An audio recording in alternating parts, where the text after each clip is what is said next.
Olá, boa tarde. Olá, boa tarde. Desculpem o atraso. Tentei Não há com o problema. telemóvel, precisava de ser atualizado, tive de mudar para o outro. Não há problema. Então, quero desde já agradecer a tua disponibilidade para estares aqui connosco hoje e por teres aceito o nosso convite. Um Para... prazer.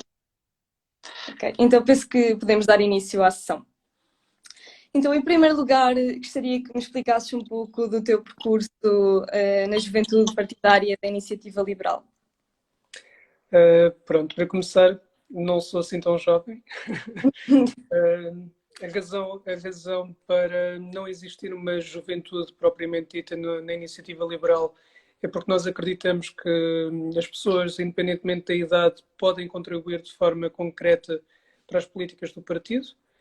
E apesar de termos um conjunto organizado de jovens.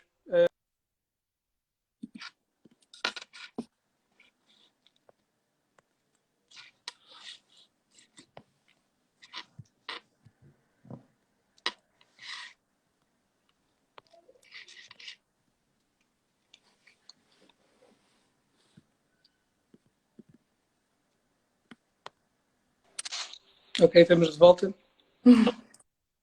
Estava a dizer que apesar de nós não termos uma juventude partidária, temos um conjunto de organismos os quais os jovens são mais interventivos, seja na questão das discussões da juventude, como é lógico, Porto, e sustentabilidade ambiental, que acabam por ser fatores e temas que motivam especialmente os jovens.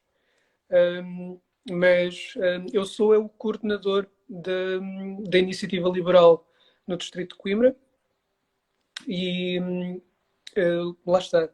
Acaba por ser uma história completamente diferente.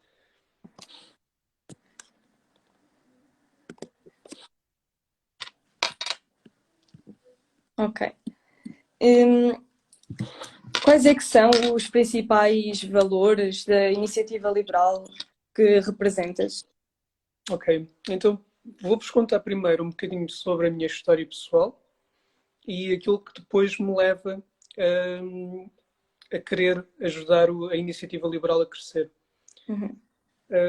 Eu sou do Conselho de Ceia, de uma aldeia perto de Sendomil, chamada Sades da Beira.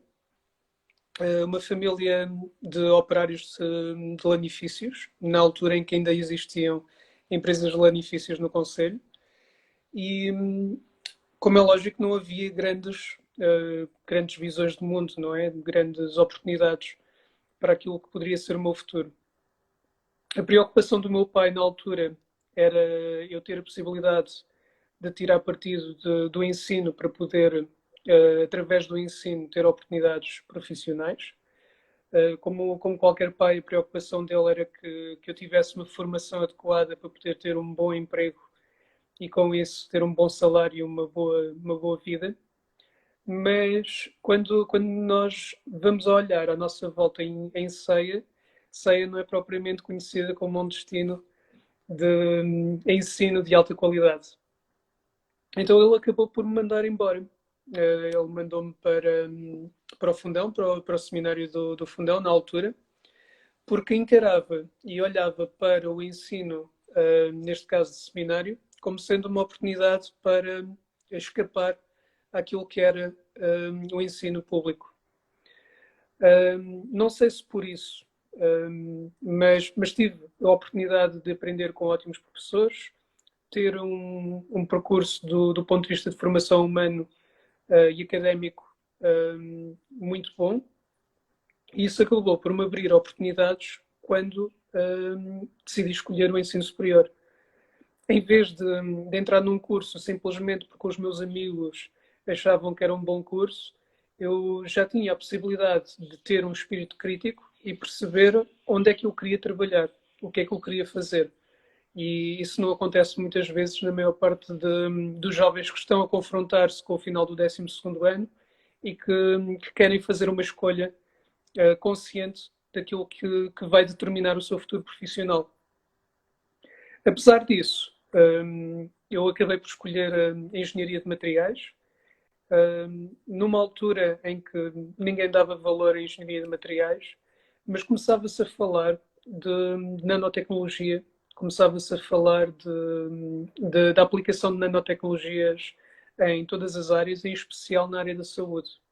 Então foi isso que me motivou a escolher o curso, a fazer uma licenciatura e depois um mestrado a estudar a aplicação de nanotecnologia a sistemas de biotecnologia, biomédica. E depois, mal acabei o doutoramento, mal acabei o mestrado, fui confrontado com um diagnóstico de cancro do meu pai. Ele começou a ser acompanhado em Coimbra, porque, mais uma vez, na nossa zona, Oliveira do Hospital, sei, não existem capacidades para poder fazer este tipo de acompanhamento e tratamento, o que acaba por fazer sentido, mas isso é toda uma outra discussão. No entanto, aquilo com que eu me deparei ao acompanhar o meu pai era, por mais boa vontade que existisse por parte de médicos, de equipas técnicas, por mais recursos que tivessem disponíveis, a desorganização era tão grande que o meu pai acabava por ser prejudicado. Então, eu acabei por, naquela altura ainda tinha uma certa abertura de espírito para pensar que conseguia mudar o mundo e saltei diretamente do mestrado para o doutoramento para desenvolver nanotecnologias que pudessem ajudar nos processos de tratamento do meu pai. E foi essa a minha motivação para o doutoramento. Era literalmente desenvolver tecnologias de libertação controlada de medicamentos que pudessem ser utilizadas em pessoas que estavam a sofrer o mesmo tipo de quimioterapia que o meu pai estava a receber. Mas perto do último ano do doutoramento, o meu pai morreu. E eu perdi toda a motivação que tinha para continuar nesse percurso. No entanto, o curso de doutoramento que eu estava a fazer era um curso internacional. Provavelmente vocês não ouviram falar, mas na altura havia um ministro do Ensino Superior chamado Mariano Gago, do Partido Socialista, que tinha uma estratégia clara de oferecer a possibilidade a estudantes portugueses de trabalhar em universidades de topo a nível mundial. E eu estava envolvido no programa MIT Portugal. Isso possibilitou-me sair da minha bolha portuguesa, em que literalmente todos pensamos que o Estado é a salvação de tudo, para ser atirado para os Estados Unidos, onde somos confrontados diariamente de nós temos de ser capazes de encontrar soluções. Nós temos de construir o nosso próprio futuro. Nós temos de agarrar nas oportunidades e trabalhar por elas para ter resultados. Na mesma altura, acabei por ter a oportunidade também de visitar a China. E aquilo que acabou por ser uma experiência muito, muito bizarra foi ao ir para os Estados Unidos, com a percepção de que iria estar a observar o país mais desenvolvido do mundo e ter ficado chocado com as infraestruturas que encontrei. Porque as infraestruturas não estavam em condições. Eu demorava mais tempo a ir de Boston a Nova York do que lá está, ir de Portugal de Lisboa até Paris. Uma coisa assim. Então, quando depois fui à China, foi exatamente o oposto. Cidades hiperdesenvolvidas, tecnologias de ponta, TGV ou comboio de alta velocidade por todo lado. Mas voltei para Portugal com uma sensação muito mais clara, quer do nosso atraso estrutural do ponto de vista de liberdades individuais, de liberdades económicas e também de liberdades sociais. Porque, por um lado, eu consegui assistir a essas liberdades num extremo nos Estados Unidos e à limitação dessas liberdades no outro extremo na China, no qual existem liberdades económicas, não existem liberdades sociais. E o controle que nós, enquanto cidadãos, sofremos a partir do momento em que saímos no avião na China, ou aquilo a que nós assistimos nos Estados Unidos é completamente disparo daquilo que é a nossa realidade em Portugal. Então, ao regressar a Portugal, aquilo que eu quis fazer foi tomar o meu destino nas mãos. E o que é que eu quis fazer? Criar uma empresa. É aquilo que qualquer pessoa pensa que vou trabalhar para mim próprio. E então, a primeira experiência que eu tive na minha relação enquanto recém-empresário com o Estado português foi uma multa. Porque eu não sabia que depois de darmos início, ou de submetermos os papéis à autoridade tributária para darmos início à nossa empresa, temos de comunicar no prazo de 21 dias que iniciamos a atividade. Ou seja, nós temos de mandar um papel a dizer que começamos a trabalhar. E eu não sabia que isso era necessário. Então, a primeira relação que eu tive com o Estado português foi pagar uma multa. Da mesma maneira que todos os meses eu sou obrigado a despender 3 a 5 dias do meu mês de trabalho, de supostamente 22 dias, quando na realidade trabalho o tempo inteiro, só para lidar com burocracia que era perfeitamente evitável. Então, eu era confrontado com um conjunto de experiências de vida que mostravam que era possível fazer mais e melhor pela minha vida. E depois, era confrontado na minha experiência do dia a dia cá daquilo que são as ineficiências e as barreiras que são colocadas à minha vontade de conseguir melhor para mim próprio e para aqueles que eu amo. Então acabou por ser todo este somatório de experiências de trabalho, de passo a passo, que me acabou por levar à conclusão de que eu sou liberal, eu acredito em liberdades individuais, acredito em liberdade económica, acredito em liberdade política e não existe um partido em Portugal que me represente. Não havia nem CDS, nem PSDs, nem nada do género. Já nem vou para PS e Bloco de Esquerda e PCP ou Verdes ou o que quer que seja. Até ao momento em que a Iniciativa Liberal apareceu e acabou por se afirmar com o Carlos Guimarães Pinto antes do João Coutinho Figueiredo. Mas foi nesse momento que eu percebi, ok, está aqui um grupo de pessoas com as quais eu me identifico, e mais do que me identificar com o partido, eu identifiquei-me com as pessoas e com a história que elas estavam a contar, porque percebi que a história que eles estavam a contar era a minha. E foi por haver essa ligação inicial que eu depois ganhei curiosidade de conhecer as medidas, as políticas e as estruturas. Ok, então, agora gostaria de perguntar qual é que é a tua opinião acerca da prestação do governo durante esta pandemia? Sim. Nós não podemos falar daquilo que é a prestação do governo em Portugal sem termos um termo de comparação. Ou seja, com o que é que nós vamos comparar a ação do nosso governo para podermos ter uma noção se podemos fazer uma avaliação positiva ou negativa. Nós temos de ser justos na análise. Nós não podemos dizer que o governo português tinha de copiar o modelo que foi seguido na Nova Zelândia, quando a Nova Zelândia é uma ilha. Mas também não podemos comparar aquilo que é a atuação do governo português com os Estados Unidos ou o Brasil. Os Estados Unidos, por todas as razões e mais algumas, o Brasil, pelo facto de também ser um país continente e também com uma distribuição de pessoas e de recursos financeiros completamente disparo.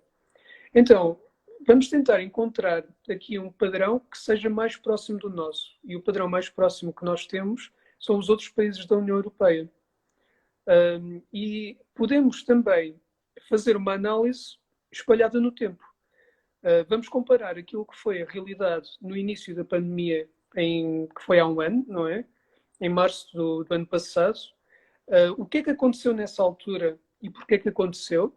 E o que é que nós aprendemos enquanto governo do país e aplicamos na forma de medidas concretas para impedir que houvesse problemas que agora se repetiram, não é?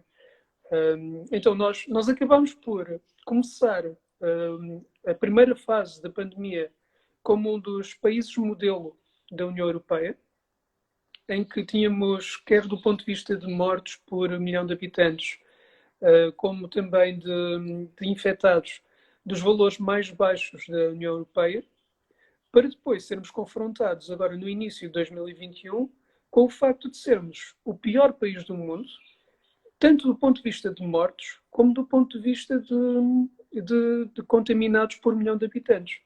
Para não falar do facto de termos uma quantidade completamente anormal de pessoas a morrer de doenças não relacionadas com o Covid.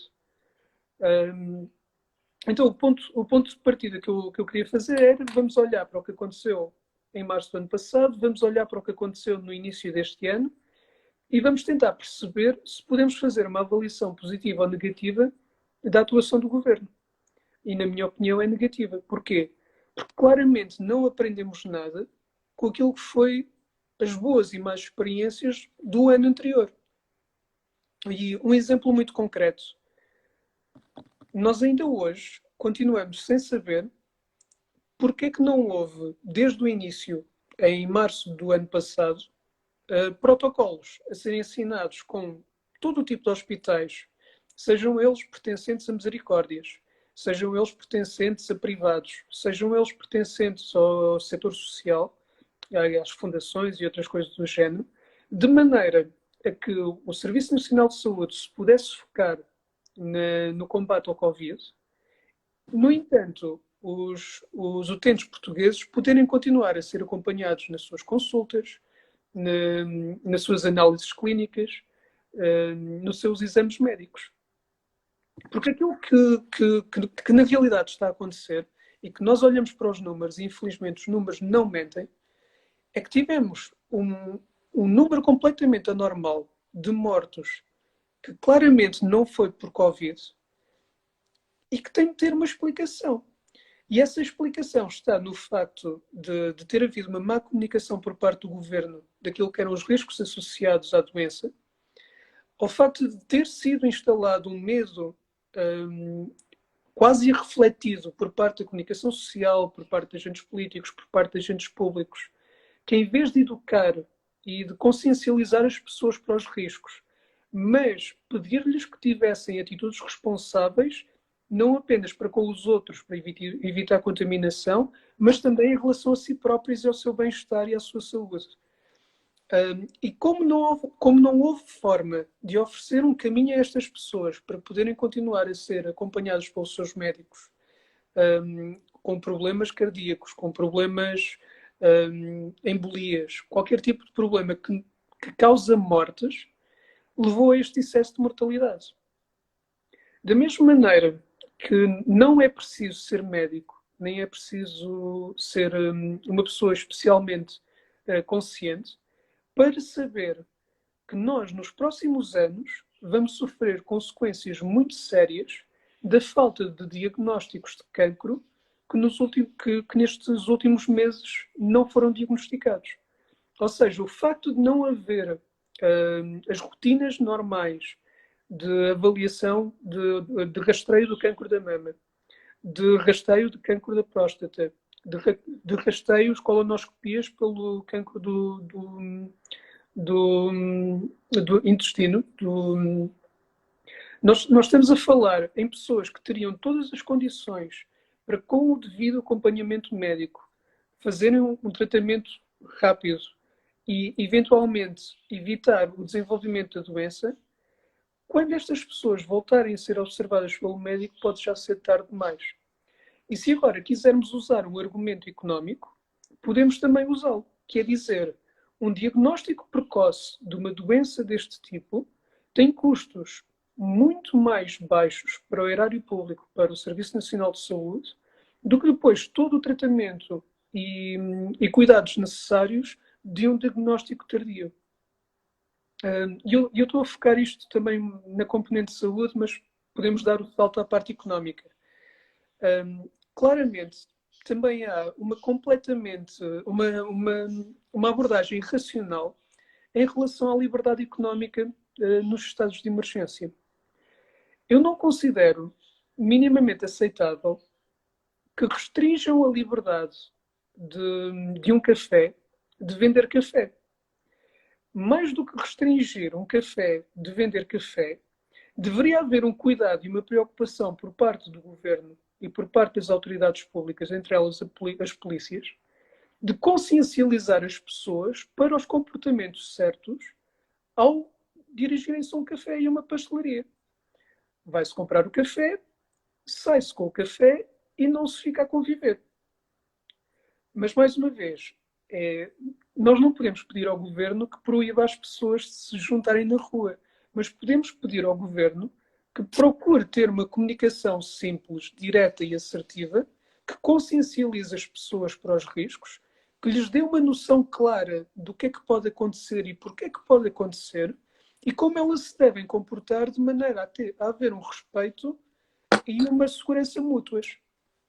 Eu não sei se estes dois exemplos chegam, mas podia estar aqui a tarde toda, não é? Ok, então, como sabes, continuam a existir muitas assimetrias entre o litoral e o interior. Então, gostaria de perguntar quais é que são as medidas que o teu partido tem para combater este problema que continuamos a viver. Sim, então a primeira coisa que a Iniciativa Liberal gostava de imprimir na cabeça das pessoas, imprimir é uma forma de expressão, como é lógico, mas uma das primeiras coisas é que Portugal não é um país que tenha interior. E o que é que eu quero dizer com isto? É tudo uma questão de perspectiva. O que é que nós queremos dizer com o interior? Nós temos 200 quilómetros da costa, temos 500 quilómetros da costa. É que uma casa que esteja à distância da praia, em Oliveira do Hospital, se for colocada nos Estados Unidos, ela é enunciada como sendo uma casa junto à costa. E isto é um exemplo muito concreto de como a nossa perspectiva e a nossa visão acaba por estar condicionada pela forma como a informação nos é apresentada.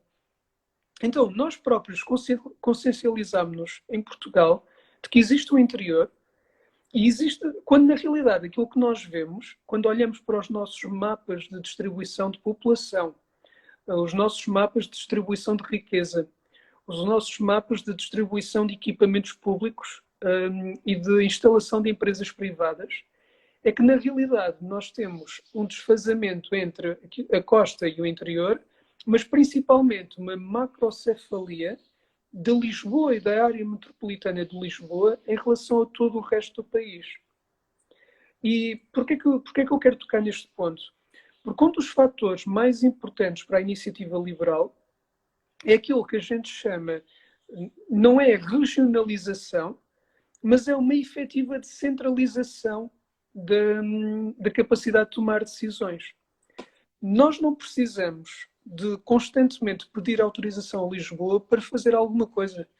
Nós devemos ter a liberdade, enquanto agentes políticos, seja em Coimbra, seja na Guarda, seja em Castelo Branco, seja em Bragança, para podermos tomar decisões que tenham um impacto direto sobre as nossas vidas. Mas isso não basta ter a liberdade para tomar as decisões. Também significa termos os recursos para que essas decisões possam ser efetivas. E essa é a segunda parte das propostas da Iniciativa Liberal em relação a isto.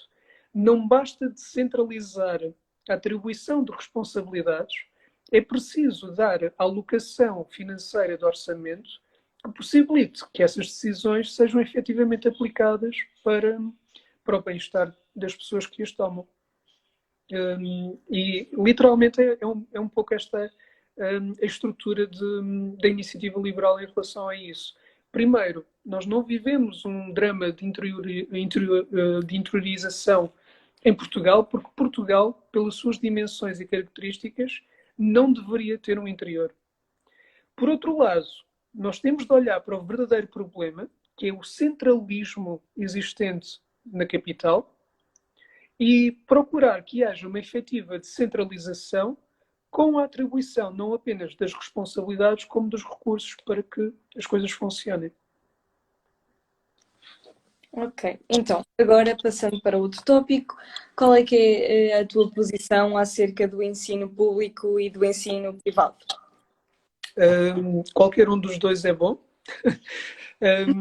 A única questão aqui é a liberdade para os pais poderem escolher as escolas nas quais os seus filhos estudam. E o que é que isto significa? O facto de nós sermos condicionados pelo código postal dos nossos pais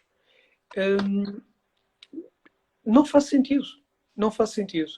Então, a maneira como posso descrever isto é o exemplo que o Carlos Guimarães Pinto deu há cerca de um ano em relação ao seu próprio crescimento. Ele é de Espinho e existem duas escolas secundárias em Espinho.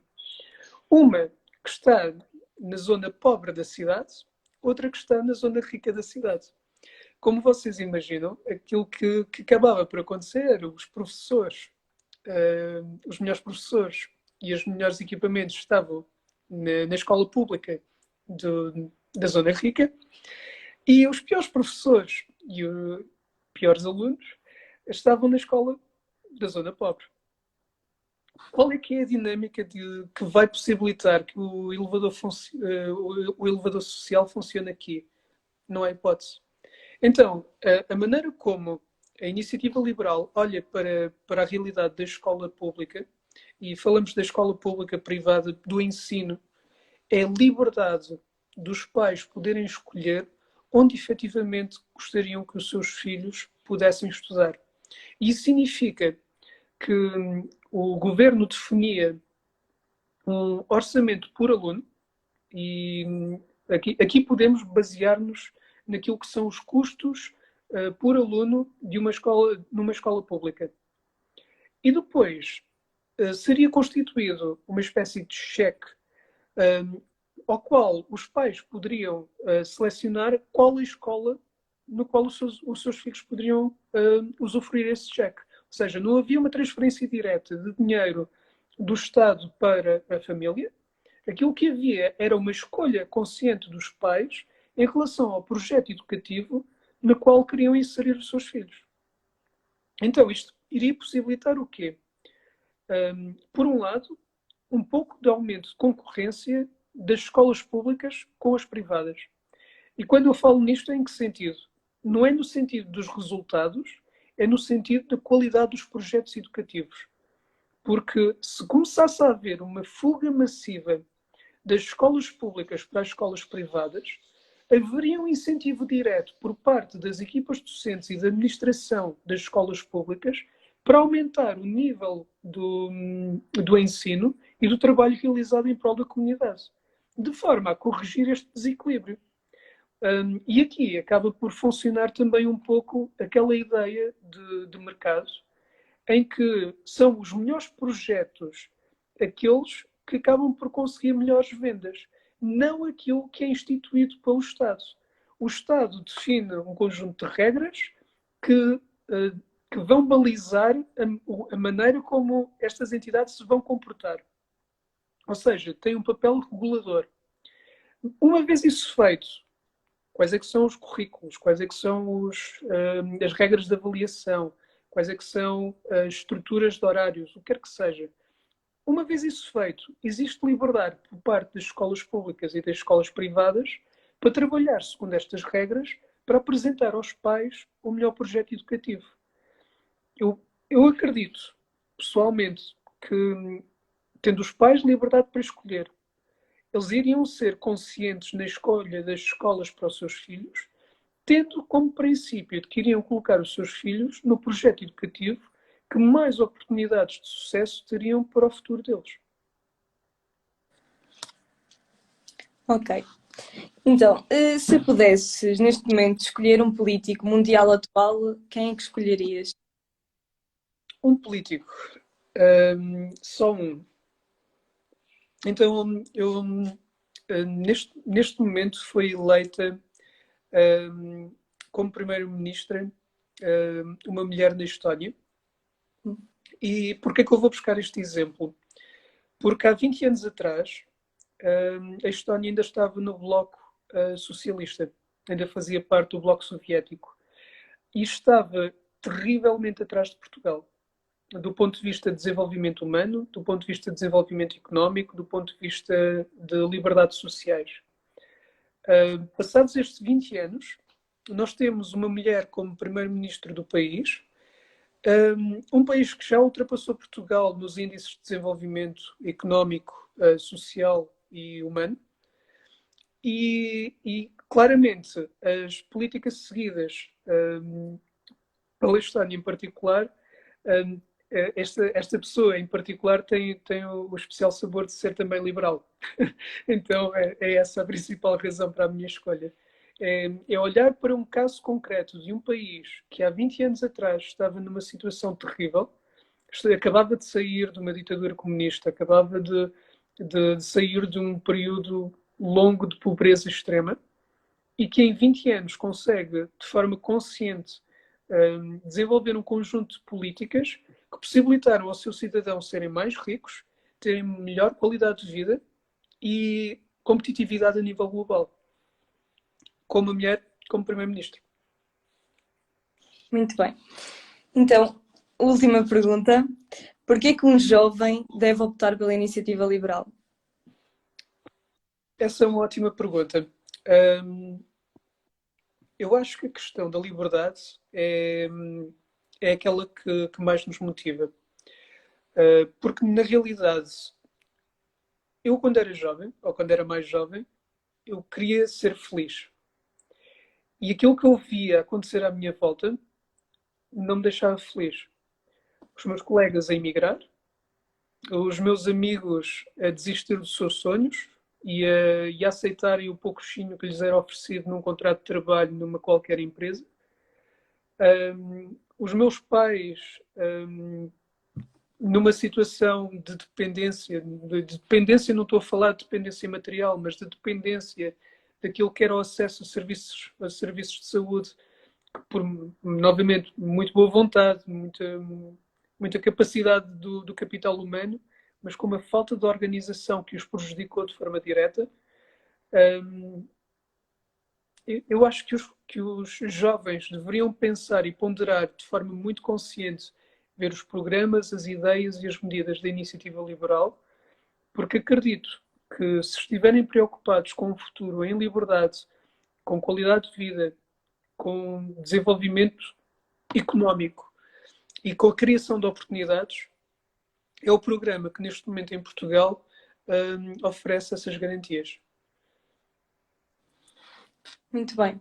Então, dado que já estão todas as perguntas respondidas, penso que podemos dar a sessão por encerrada. Mais uma vez agradeço a tua presença, a contribuição para o nosso projeto e agradeço em nome de toda a Associação de Estudantes. Obrigado. E fiquem Então, à vontade. Fiquem à vontade de ver as redes sociais da Iniciativa Liberal Coimbra. Nós temos todo o interesse em espalhar a nossa mensagem, mas também, se quiserem contribuir de alguma forma com as vossas ideias, com os problemas que vocês enfrentam, fiquem à vontade de partilhar. Ok. E obrigado pela iniciativa. Muito obrigada.